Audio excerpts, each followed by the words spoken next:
उस परमेश्वर ने आके हमें याद दिलाया, झूठे सुख को सुख कहे, ये मान रहा मन मोद, ये सकल चबीना काल का, कुछ मुख में कुछ गोद। परमात्मा ने हमें याद दिला कि तुम्हें यहां ऐसे रोक रखा है जैसे कसाई बकरे पालता है, बकरियां पालता है, नर और मादा को एक ही स्थान पर रख लेता है सैकड़ों की संख्या में। जिस कसाई की अच्छी कंजम्पशन होती है वो कई सैकड़ों की संख्या में बकरे और बकरियों को पालता है, उनके लिए एक चरागाह बना देता है, एक तालाब बनाता है, एक शेड डाल देता है, गर्मी और सर्दी से बचने के लिए वे वहाँ उसके नीचे आ जाते हैं और उनकी बड़ी देखभाल करता है, केयर टेक करता है। तो वो बकरे भोले भाले ये समझते हैं कि हमारा स्वामी, हमारा मालिक बड़ा दयालु है, हमारे लिए कितनी सुविधा दे रखी है। लेकिन उनको ये ज्ञान नहीं कि जब तुम्हारे यहाँ से वो किसी के बेटे को निकाल ले जाता है, किसी की बेटी को, किसी की माँ को, किसी के भाई या पिता को, तो उस समय इसकी दयालुता तुम्हारी बुद्धि में नहीं रहती। तो पुण्यात्मा, जब वो कसाई बकरों के पास जाता है, वो बकरे उसको नेक व्यक्ति जान के, अपना हितैषी मान के उसकी तरफ दौड़ कर जाते हैं, उसको प्यार देना चाहते हैं। जैसे कोई किसी पशु को संभालता है प्रतिदिन, और वो पशु भैंस या गाय बैल, जब भी वो व्यक्ति उसके पास आता है उससे वो प्यार करता है, उससे लाड करता है, क्योंकि आत्मा के अंदर किए कर्म के प्रतिफल का एक विशेष भाव बनता है। इसी आधार से वो बकरे उस कसाई के हाथ को चाटते हैं, कोई ऐसे ऊपर को पैर करके उसको सीने से लगाना चाहता है, प्यार देना चाहते हैं।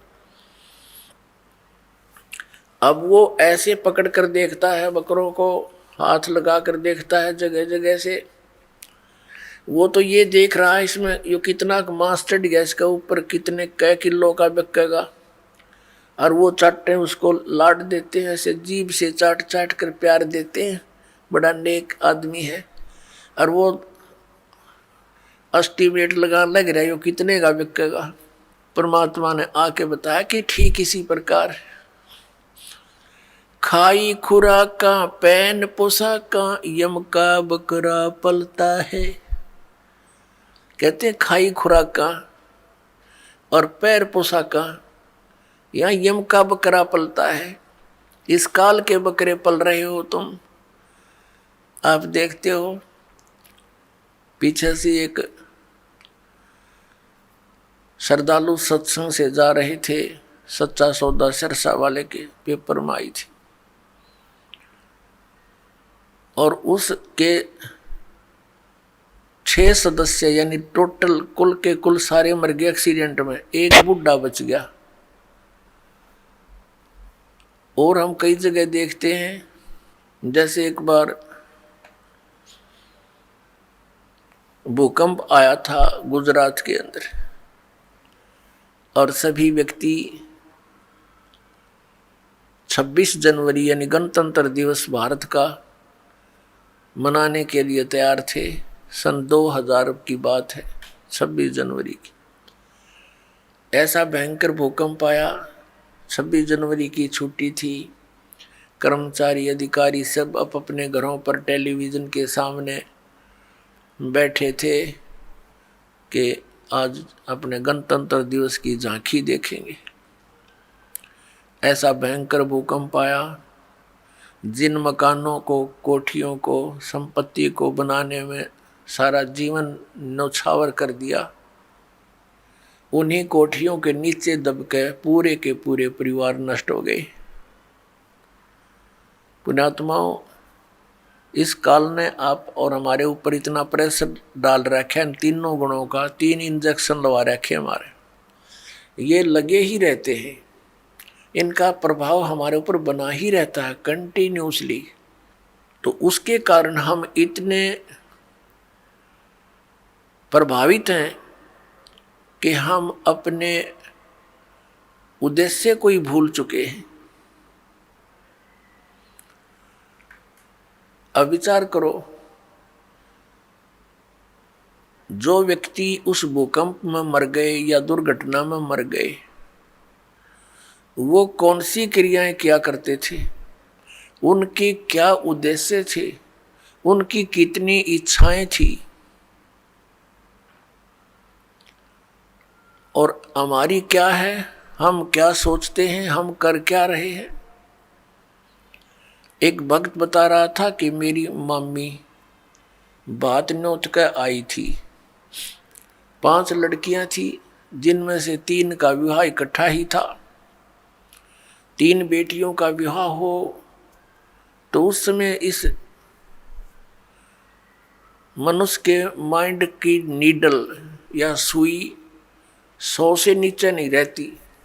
कभी उधर सोचा ये करूँगा वो करूँगा, चिंता ये बनाई रखी है, हमारे साथ इसने लगाई रखा है। बस की बात नहीं, हमारी परंपराएं ऐसी बन गई जो हमें केवल दुख ही देती हैं, सुख नहीं देती। विवाह के अंदर भात नोत का आना, फिर एक विवाह फिर उन भाइयों का शुरू हो जाता है, एक बहन का शुरू हो रहा है। तो इस तरह हम अपनी परंपराओं को, रीतियों को गलत बनाकर भी 90% दुखी हैं। अब वो रोहतक बस स्टैंड पर खड़ी थी, एक बस से उतरी थी, दूसरी का इंतजार कर रही थी, और खड़ी खड़ी सोच भी रही थी, क्योंकि जिसके 3 बेटियों का ब्याह हो, जो अनुपदेशी है, हमारे भगत तो अब इस बीमारी और बुराई से कति दूर हो जाएंगे। ज्ञान से होंगे, कोई प्रतिबंध से नहीं होती ये बातें। बच्चों का विवाह भगवान ने कर रखा होता है, या हमारी भूल है बाद में जो ड्रामाबाजी, नाचा कूदी, डीजे बजाना, फंड करना, ये कोरी बकवाद है। ये इस विवाह के समय में, इतने पुण्य संयोग के समय में ऐसे बकवाद नहीं करनी चाहिए। कोई घूटी ला रहा है, कोई नाचे कूद है, ये कोई बात हुई? ब्याह किसी का नाचे कोई, ये कोई सांग होया? कोई अकल हुई? लाडू कोई खावे और कूदे कोई, बता कोई बात है यार? तो इस तरह की हम अज्ञान से अपने ऊपर एक न्यारा वजन और रखे बैठे हैं, ये भी हटाना, हमने बिल्कुल हटाना पड़ेगा। भक्ति तभी चलेगी, भगत तभी बनेंगे। अब वो पता नहीं क्या क्या विचार कर रही थी, वहाँ ऐसे करूँगी, ऐसा करूँगी, वो ऐसा लाना है, वो फलाना ऐसा करना है, लड़की के कपड़े बनवाने हैं, यानी 100 चिंताएं होती है। वहाँ पिलर के साथ खड़ी खड़ी ऐसे ही चिंतन कर रही थी, कहीं और घूम रही थी, खड़ी थी वहीं पर। एक ड्राइवर ने बस बैक करके सेट करनी थी अपने स्थान पे, कंडक्टर लग गया खुले पैसे देन, किसी के बकाया थे वो बकाया पैसे। ड्राइवर ने सोची तू लाग फटाफट बस को, उसने बस बैक करी, वह ज़्यादा टेढ़ी होकर पिलर की सीधी होगी, उसने दिखा नहीं दूसरी साइड में, वह पीछे जाके, और उस बहन ने भी ध्यान नहीं, क्योंकि वो तो सोच विचार में बड़ी थी, उसकी छाती पर आकर लगी बस पाछे तर पीछे पिलर के सारा खड़िए थी, वह वहीं पर आध घंटे में तड़प कर मर गई। अब वो ब्याह भी रह गया, और जो इधर उधर की जो 1 सेकंड का चैन नहीं था, अब वो कहाँ गई? तो पुण्यात्माओं, हम कति बालक हैं, हमें डर नहीं रहा, हमें याद नहीं रहा वो जाने का समय, और जब तक हमें यहाँ से जाने का समय याद नहीं रहेगा, हम भक्त नहीं बन सकते, हम बुराई से बच नहीं सकते।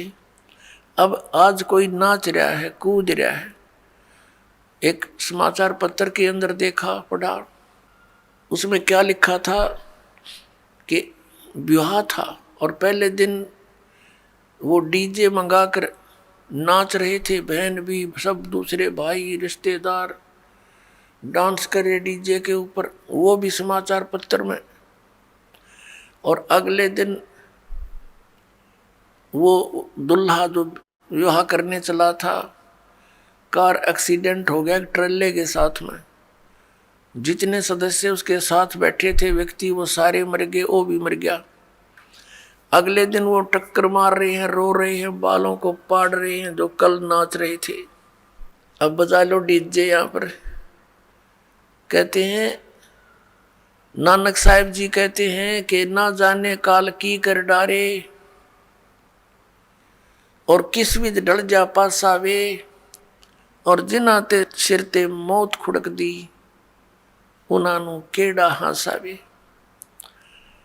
आदरणीय नानक साहिब जी से किसी ने पूछा कि हे महात्मा जी, आप कभी भी खुश नजर नहीं आते, ना कोई त्योहार और तीज मनाते।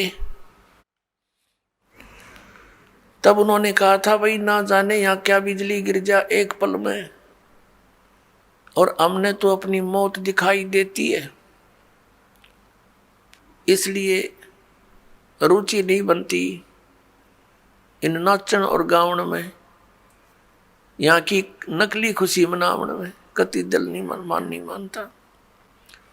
ना जाने काल की कर डारे, किस विध ढल जा पासावे, और जिनाते सिरते मौत खुड़क दी, उन्हानू केड़ा हासावे। फिर उनसे पूछा, क्या आप कभी प्रसन्न नहीं होते, ऐसे कैसे जी रहे हो? तब उन्होंने बताया कि मैं प्रसन्न होता हूँ, साध मिले साढ़े शादी होंदी, विछड़ जा दिलगिरी वे, अख दे नानक सुनो जिहाना, ये मुश्किल हाल फकीरी वे। नानक साहिब जी कह रहे हैं कि जब मेरे भक्त, मेरी साध संगत यहाँ आती है सत्संग श्रवण करने के लिए, तो मेरी खुशी का कोई ठिकाना नहीं हो रहता। वो हमारे साथी है, वो हमारी खुशी है।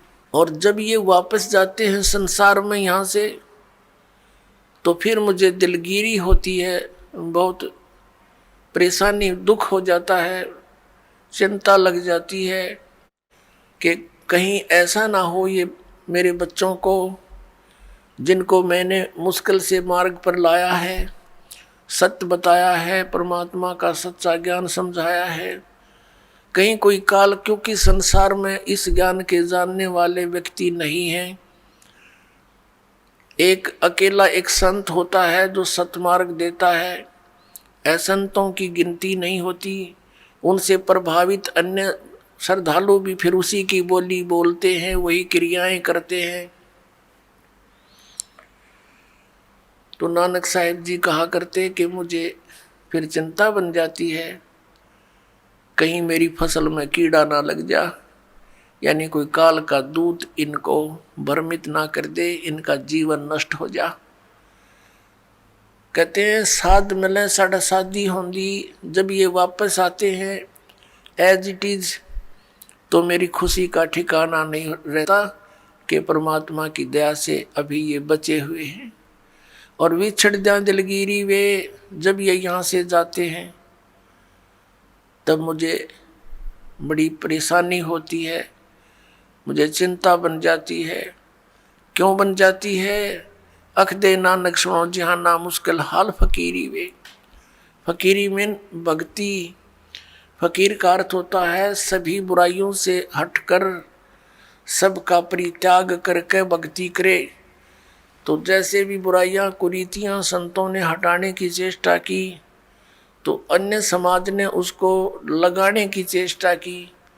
तो जिस कारण से भक्त और संसार के अंदर सदा से ही विरोध बना रहा, क्योंकि संसार की जो रीतियां रिवाज हैं वो काल प्रेरित है, वो यही रहने की है। और संतों की मर्यादा इस काल की मर्यादाओं से हटकर है, वो भक्ति बाधक है। इसलिए अन्य समाज के लोग कहते हैं देखो इन्होंने तो माता धोकनी भी छोड़ दी, इन्होंने तो बाबा श्याम जी भी नहीं पूज रहे हैं, ये तो ऐसे भी नहीं कर रहे हैं, ये तो दिवाली भी नहीं मना रहे हैं, ये कैसे हो गए हैं इन तो बट्ठा बैठा दिया। एक भक्त बतावा था, कहने लगा जी आज 10 वर्ष हो गए हमने कोई त्योहार नहीं मना लिया। नाम लिया था उसने उस दिन, फिर वो अपने दुख गिनावा था, कह रहा था जी हमने 10 वर्ष हो गए हमारा त्योहार नहीं मन लिया, ना होली ना दिवाली ना तीज ना कोई अन्य। क्या कारण?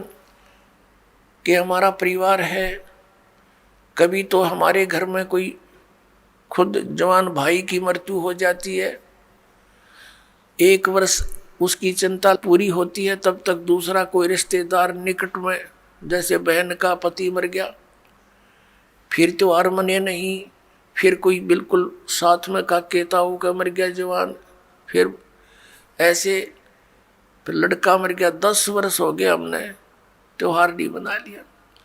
तो फिर इन त्योहारों को किस लिए मनाते हैं? या तो फिर भी मनाओ अगर इतने कंपलसरी है तो। ये कहने का भाव ये है, यहाँ कुछ मनाने की जरूरत ना है, या तो भगवान के गुण गान की आवश्यकता है, और उस समय को याद रखे, ये जाने का समय याद रखे। अब हम कितने मूर्ख बना रखे हैं। ये दास सत्संग करने जाया करता था, तो वहाँ ऐसे ही भक्तों के साथ हमारे जो एक आध भक्त नाम लेता, वहाँ पाठ करते, हम 2-3 दिन रुकते, तो एक व्यक्ति जैसे ही बुला लेते जी आज उस ज्ञान समझ लो, वो बुला ले उसको, वो बैठ कर लगा एंड बैंड बोलन। कहते भक्ति तो अपने मनमय होती है, गुरु बनाने से क्या भक्ति होती है, ले कर दे दे और करके खा ले, बस यही सब कुछ होता है। काफ़ी ऐसी ऐसी बातें करता रहा, समझाने की चेष्टा की, नहीं माना, क्योंकि उसका 10-15 किले एकड़ जमीन थी, अच्छा ट्यूबवेल ला रखा था खेतों में, तो उसने फिर क्या जरूरत थी, क्या आवश्यकता समझा था भगवान की, युवा शरीर था। काफ़ी समझाने की चेष्टा की, एंड बैंड बोलता रहा, उठ कर चला गया। खान पीन की उम्र है और भी अब फांसी लगा रहे हो आप, बीड़ी नहीं पीनी, शराब नहीं पीनी, मांस नहीं खाना, नाचना कूदना नहीं है, यूँ कह घर उठ कर चला गया। और कहता है कि भक्ति तो बुढ़ापे में करया करें, वृद्ध अवस्था हो जा। तो उसको बता भाई बुढ़ापे में भक्ति कठिन हो जाएगी जब पहले से स्टार्ट ना हुई तय, क्योंकि बुढ़ापे में तो फिर सारी ये आपदाएं आती हैं, कभी आंख बनवानी, कभी दांत पड़वाने, कदे पिंडी भड़के, कभी सिर में दर्द, और बड़ा परिवार हो जाता है, कदे कोई बीमार, कोई किसी की मृत्यु, वह सारी उस वृद्ध के चोट लगा करें,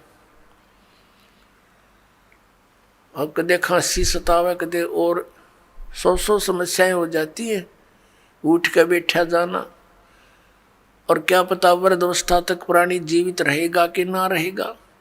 तो भक्ति के लिए तो संतों ने बताया है, सदग्रंथों में भी यही लिखा पाया है कि भक्ति के लिए जब भी बच्चा 3 वर्ष का हो जाए, बोलने लग जा, 3 वर्ष के बालक को उपदेश दिला देना चाहिए, जैसा भी करे वो थोड़ा बहुत करता रहेगा, क्योंकि घर में जब चर्चा चलती है, मंत्र चलेंगे तो वो भी बोलेगा, अपने आप बोलता रहेगा, बच्चे को ज़्यादा असर होता है, प्रभाव बनता है। तो 3 वर्ष तक बच्चा माता पिता के आश्रित होता है। माता पिता ने दीक्षा ले ली, मर्यादा में रहेंगे तो परमात्मा उनके उस स्तर के बच्चों की भी रक्षा करेंगे, और फिर उन बच्चों को नाम से जोड़ देना चाहिए। तो फिर क्या देखा, 1 महीने के बाद फिर उसी गांव में, नगर में जाने का परमात्मा ने संयोग बनाया, सत्संग था। तो दूसरी बार जब दास गया, वहां पता चला कि वो व्यक्ति जो यहाँ वाद विवाद करे था, वो उसकी मृत्यु होगी, और मृत्यु भी कैसे होगी, कैसे हुई, बड़ी दर्दनाक तरीके थे। उसका अपना एक कुआं था। इस साइड की बात है, बाडड़ा साइड की, हरियाणा की। उसका अपना एक कुआं था। उस कुएं में नीचे जल था। कुएं में से वो ट्यूबवेल चलाते हैं, तो सारा दिन ट्यूबवेल चलाया, पानी कुछ नीचे चला जाता है। वो पानी नीचे चला गया कुएं का, और वो स्नान करने के लिए वो क्या करता था, उस कुएं में ही उसने नीचे पत्थर की पैड़ी सी लगा रखी थी, उन पर बैठकर स्नान करता था। जब कुएं का पानी भरा होता था तो वो ऊपर की पैड़ियों पर बैठकर वहीं नहा लेता था। और फिर क्या, उस दिन पानी गया नीचे उतर, और उसने सोचा इस नीचे वाली पैड़ी पर बैठकर नहा लूं, और दायरा कम से कम 5 फुट नीचे। उसने ध्यान किया नहीं। वो नीचे जाया तो उस पैड़ी पर काई लगी हुई थी, पैर फिसल गया और कुएं में गिर गया। उसने चेष्टा की पैड़ी को पकड़ने की, वो उसके हाथ की रेंज से बाहर हो गई और उसके अंदर वो डूब कर मर गया। सारी रात ढूंढते रहे उनके घर वाले, बच्चा आया नहीं, कहाँ गया, कैसे है। खोजते खोजते सुबह देखा तो कपड़े और जूते बाहर रखे हैं, अंदर कुएं में मरकर ऊपर तैर रहा है। जब उसको देखा कि उसके हाथों की ने जो कोशिश की उसने पकड़ने की किसी वस्तु को, कुएं की अंदर की साइड पर पक्की थी वो, उस पर काई लगी हुई थी, उसके अंदर से उसी उंगलियों के निशान गड्ढे हुए थे कि किसी प्रकार पकड़ दो, निशान थे, और वो मृत्यु को प्राप्त हुआ। इसे ये ज्ञान समझ में आना चाहिए कि किस आधार से हम इतने फूले फिरे हैं और क्या बकवाद गढ़ते हैं। अब वो वृद्ध होया ना, भक्ति उसने करी नहीं, अब पता नहीं कहाँ धक्के खाता फिरेगा, कोई गधा बनेगा, कुत्ता बनेगा। तो पुण्यात्मा इन बातों को याद रखे। अब उसकी मौत क्यों कर हुई होगी, आसानी से नहीं हुई होगी। रोया होगा, चिंगाड़ा होगा, न चिल्लाया होगा, बचा लो बचा लो। बचानी है, कोई याद भी ना करे, वहां कौन बचावे, वहां भगवान बचावे, अठा के बाहर ले आवे। उस समर्थ शक्ति की ओट होता है, उसका सहारा मिले। प्रहलाद बचाया, ध्रुव बचाया, मीरा बाई बचाई, कितने प्रमाण देख लो जो अब लाखों की संख्या में यहाँ बचा रहे हैं भगवान। तो हमने परमात्मा की शरण अति शीघ्र ग्रहण करनी चाहिए। तो यहाँ भगवान ने हमें बताया है, परमेश्वर ने हमें याद दिलाया है कि झूठे सुख को सुख कहे ये मान रहा मनमोद, ये सकल चबीना काल का, और कुछ मुख में कुछ गोद। राम नाम कड़ुआ लगे, राम नाम कड़ुआ लगे, मीठे लगे दाम, दुविधा में दोनों गए, हे माया मिली ना राम।